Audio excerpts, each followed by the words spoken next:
To Pratap classes. दोस्तों, Pratap classes के YouTube channel पर आपका स्वागत है। तो आज है 27 जून 2022 और 27 जून 2022 के जितने भी इंडिया और वर्ल्ड के जो करंट अफेयर्स के क्वेश्चन बनते हैं तो आज उनका डिस्कशन करेंगे।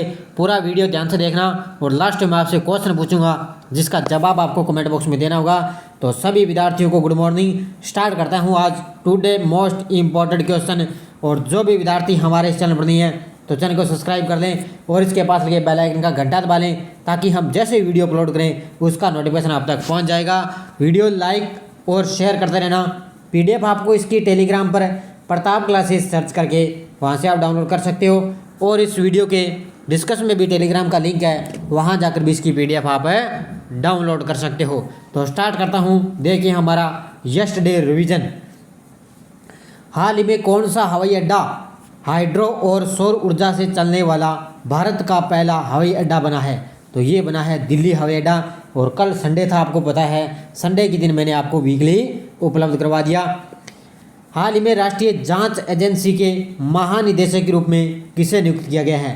तो दिनकर गुप्ता को क्या है राष्ट्रीय जांच एजेंसी के महानिदेशक के रूप में नियुक्त किया है। अगला देखो, हाल ही में भारतीय फुटबॉल टीम ने फीफा रैंकिंग में कौन से नंबर पर पहुंची है? तो ये पहुंची है 104वें नंबर पर। हाल ही में किस राज्य के मुख्यमंत्री ने 17वें साला प्रवेशोत्सव का शुभारंभ किया है? तो ये किया है गुजरात के मुख्यमंत्री ने। हाल ही में विश्व स्वर्ण परिषद की रिपोर्ट में वैश्विक स्वर्ण पुनर्चक्रण में भारत कौन से स्थान पे है? तो भारत इसमें चौथे स्थान पर है। अगला देखो, हाल ही में कौन सा राज्य 2023 में G20 शिखर सम्मेलन की मेजबानी करेगा? ये करेगा जम्मू कश्मीर।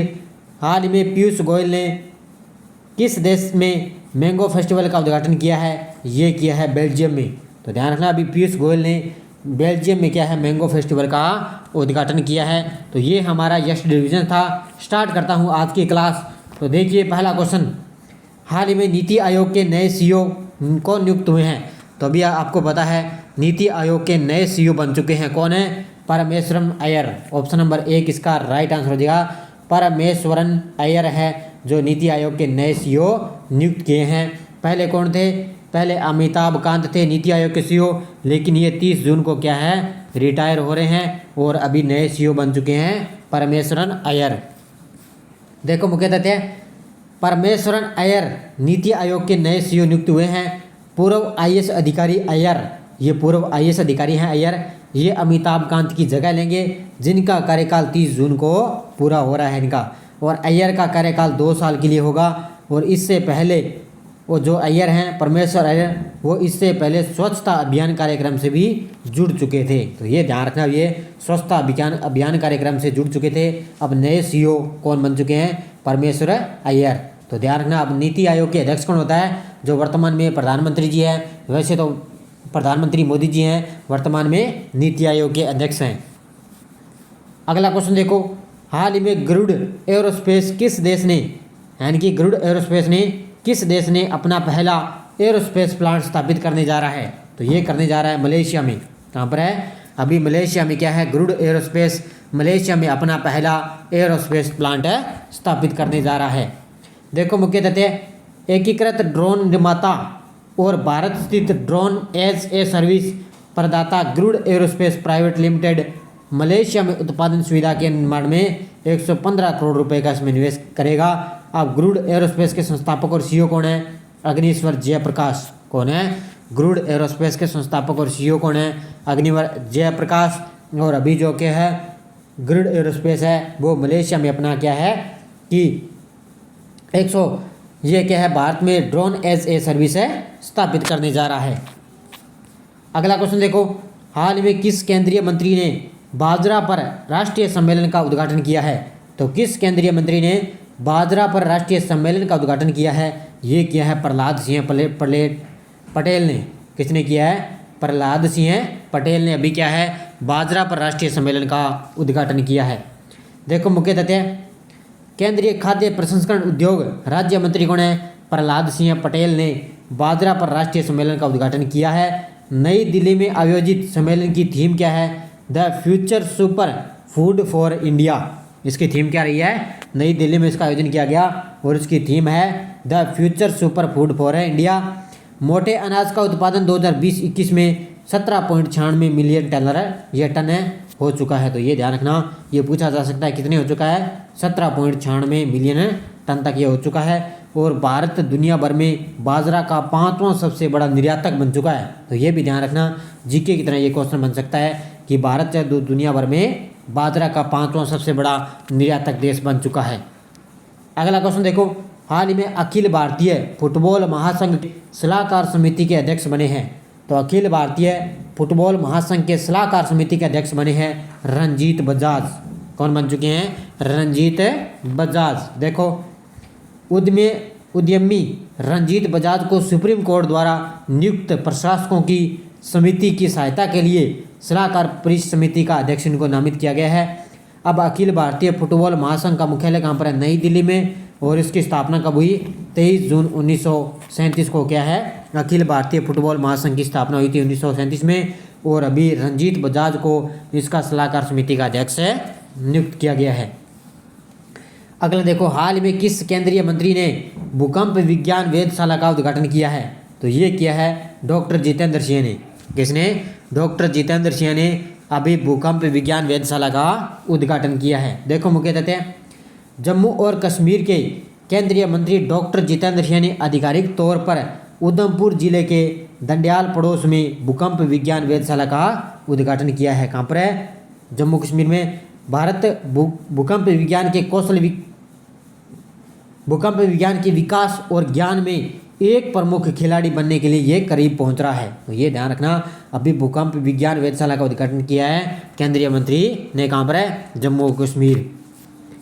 अगला देखो, हाल में किस देश ने 3 रिमोट सेंसिंग सैटेलाइट लॉन्च किया है। तो ये किया है चाइना ने। किसने किया है, अभी चाइना देश ने क्या है, 3 रिमोट सेंसिंग सैटेलाइट लॉन्च किया है। देखो, चीन द्वारा दक्षिण पश्चिम चीन के सिचुआन प्रांत के जीचांग सैटेलाइट लॉन्च सेंटर से 3 नए रिमोट सेंसिंग उपग्रहों को सफलतापूर्वक लॉन्च किया गया है। तो बस इतना आपको ध्यान रखना, किसने लॉन्च किया है, चाइना देश ने। अगला क्वेश्चन देखो, हाल ही में अंतर्राष्ट्रीय नाविक दिवस कब बनाया गया है। हाल ही में अंतर्राष्ट्रीय नाविक दिवस कब बनाया गया है। तो ये बनाया गया 25 जून को।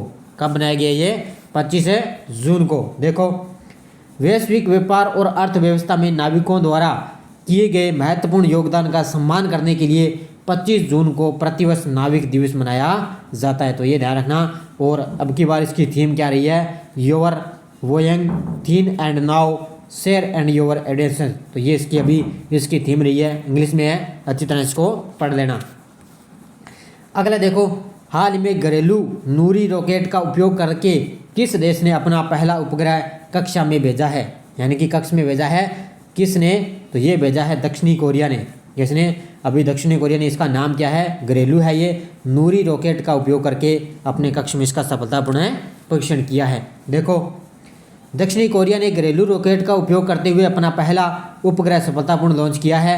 नूरी रॉकेट ने एक दक्षिणी आइलैंड पर दक्षिणी कोरिया स्पेस लॉन्च फैसिलिटी से 435 मील की लक्ष्य ऊंचाई पर एक कार्यरत फॉर्मोस वेरिफिकेशन उपग्रह को सफलतापूर्ण लॉन्च किया है। तो ये ध्यान रखना, किसने किया है, दक्षिणी कोरिया ने।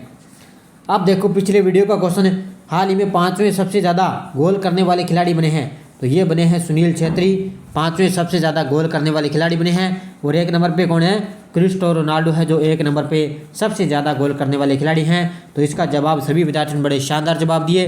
सभी विद्यार्थियों को हार्दिक शुभकामनाएं। अब देखो, क्वेश्चन फॉर यू कल के लिए, हाल ही में 26वीं सिंधु दर्शन यात्रा किस शहर में शुरू हुई है, नई दिल्ली, लेह, चंडीगढ़, दिसपुर। इसका जवाब आपको कमेंट बॉक्स में देना है।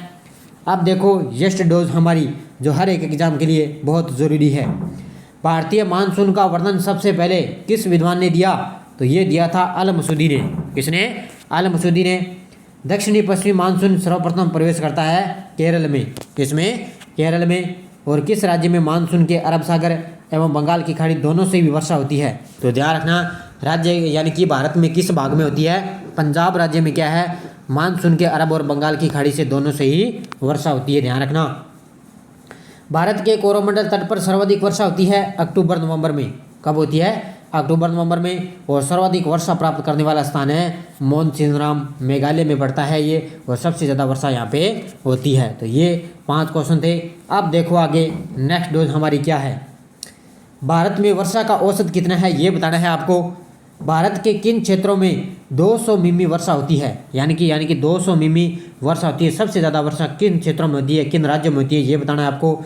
और ग्रीष्मकाल में आने वाले तूफानों को किस राज्य में काल बैसाखी के नाम से जाना जाता है। दक्षिणी पश्चिमी मानसून से संपूर्ण भारत में कुल कितने प्रतिशत वर्षा होती है, ये बताना है। और किस राज्य में प्रत्यावर्ती मानसून का अधिक प्रभाव होता है। इन पांचों के जवाब आपको कमेंट बॉक्स में देना है। बहुत ही शानदार क्लास है ये, 5 क्वेश्चन है लगातार आपके लिए मैं उपलब्ध करवा रहा हूँ। तो जाते जाते लाइक वीडियो को शेयर कर देना। लगातार आपको ये क्लास मेरी डेली आपको मिल रही है। और कल शाम मैंने पिछले 3 महीने का वीडियो आपके लिए उपलब्ध करवा दिया। अब बहुत जल्दी आपके लिए इंडिया में कौन क्या है उसका वीडियो आपके लिए मिलेगा, क्योंकि बहुत से हमारे जो सीईओ है, अध्यक्ष हैं, वो बहुत से चेंज हुए हैं, इसीलिए आपको इंडिया में कौन क्या का वीडियो मिलेगा। तो धन्यवाद दोस्तों, जय हिंद, जय भारत।